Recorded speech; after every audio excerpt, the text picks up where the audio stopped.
Welcome to Growth Catalyst Hub. We talk about skills, focus, productivity, and turbocharging your career. I'm going to share 7 science-backed strategies so that your productivity is fully charged, turbocharged, so that your career can be turbocharged. Let's jump in.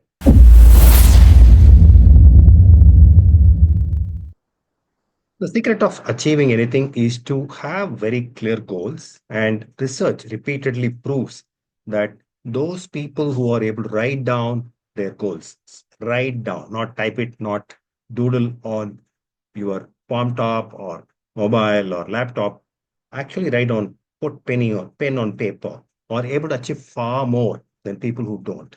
It's a simple device, simple trick, simple hack where you are able to engage with your goal far better when you are actually putting pen on paper. And that is why writing down your goals is the specific first steps to achieving them. Think about it. When you actually start writing down, you're actually committing. It's like signing your name on a document. You're actually committing to achieving those goals.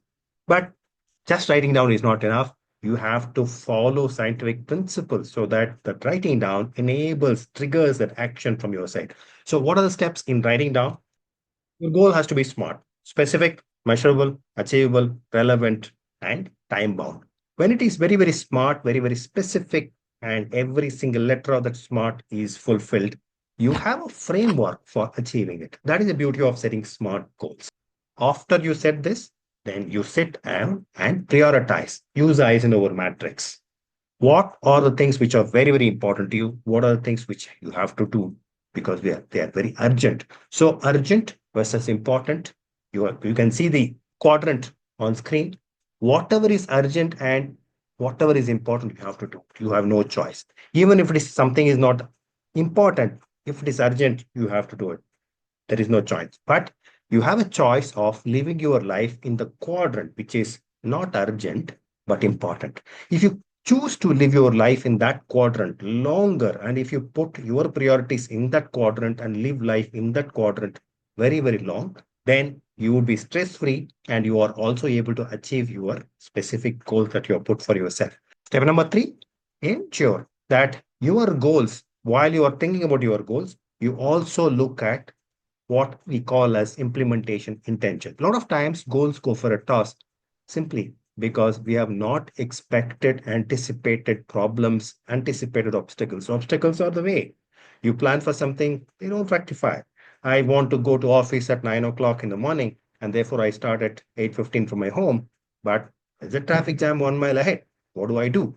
So some of these things can be expected. Some of these things cannot be expected. I can look at Google Map and look at, where are the red lines? Is there another way to reach office? All of that I can do. If I miss to doing that, then I have a problem. A lot of small, small obstacles also come your way. You plan to go to gym at 7 o'clock in the evening. You think that you will come back from office at 6:30, but the last minute job at office. So the work itself extends to 7. What do? You come back at only at 7:30. Now, do you go to gym? Do you not go to gym? What should you do? But a lot of these things become very, very clear if you are able to anticipate that there will be obstacles, there will be challenges, and therefore what to do. So, a simple if then framework is called implementation intentions. It says that yes, I want to hit the gym at 6:30. However, if I it becomes late for me to come to home from office, if I'm, let's say, 1 hour late, I will at least do 15 minutes of exercise at home itself instead of going to gym. But I'm not going to miss out at least a 15-minute workout. This if then framework, if this happens, I will do this. If this happens, I will do this. Anticipating as many obstacles as possible is called implementation intentions. When you do this third step, you are almost ready for the goals to fly off from the paper to actual world. The fourth step that you need to think about when you are writing down your goal and activating that goal into a routine habit is cue, routine, reward. It's very famously detailed out in many books. Latest is Atomic Habit. I'm sure you would have read it. When you set up your cue, when you set up your routine and therefore your reward, you have a better chance of making whatever that you want to do into a habit. So how does it work? Suppose you want to get fit and therefore you want to run every day morning. So the cue is your alarm clock going up at 6 o'clock so that you can wake up. The routine is putting on your shoes so that you can start to run. The reward is a healthy breakfast when you come back from your run. And when you enjoy that healthy breakfast, you can reflect on, yes, I woke up at 6, I went for a run, and here I am having a healthy breakfast. Suppose you want to write and you are a blogger like me. You want to write every single day and you are struggling to make it into a habit. The cue can be that I'm going to write, let's say, 300 words every single day at 8 o'clock in the evening. And the cue is the clock strikes 8. I put aside everything and start writing. The routine is writing that 300 words, irrespective of how I feel. It could be a draft, it could be right, it could be wrong. I may use it, I may not use it, but I'm going to write 300 words. The reward is after writing 300 words, I'm going to have my dinner. That's the cue routine reward. Or you want to read a book and you have not been able to commit time and you have been dodging that habit. A simple cue could be that you put the book that you want to read on the pillow by your bedside, keep it ready. And you get up in the morning. The routine is that you are going to study that book, read that book for 10 minutes and or 10 pages, whatever that your benchmark is. And the reward is a quiet reflection, satisfactory reflection that you were able to apply and now you have accomplished at least 10 pages of that book. Q routine reward. So that is a first step in terms of writing down your goal. When you are writing down your goal, ensure that it is smart. Look at how to prioritize it so that you can live your life in the quadrant which is not urgent but very important so that you can do it at your pace.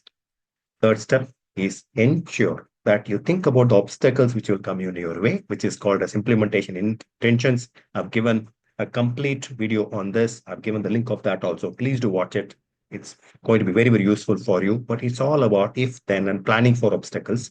And the fourth is setting your cue, routine, and reward. Go ahead, write your goals. You will be astounded as to how much you are able to get just from this one step of scientific strategies. We will move on to the next step.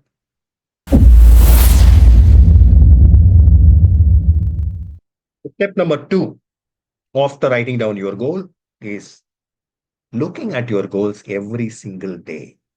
It has huge power in motivating you. When you put up your goal, big, bold, and you are seeing it every single day, it imprints its message in your brain.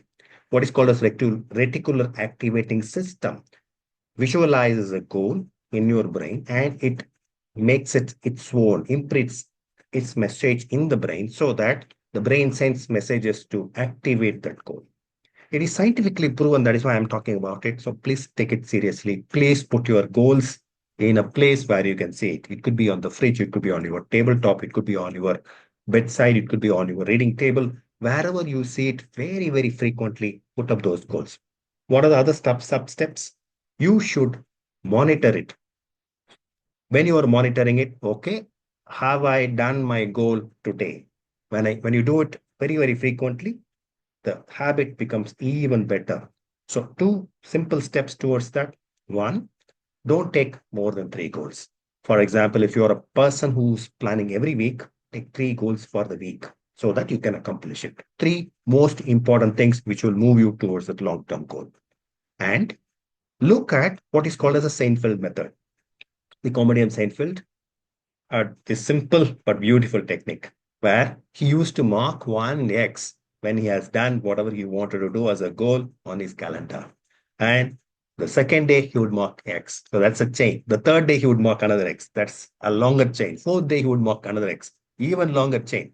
Now, the goal is not to break the chain. The goal is not to give up on even a single day so that you can keep the chain going. So, can you keep the chain going? Can you do the activity every single day so that the chain is remaining unbroken?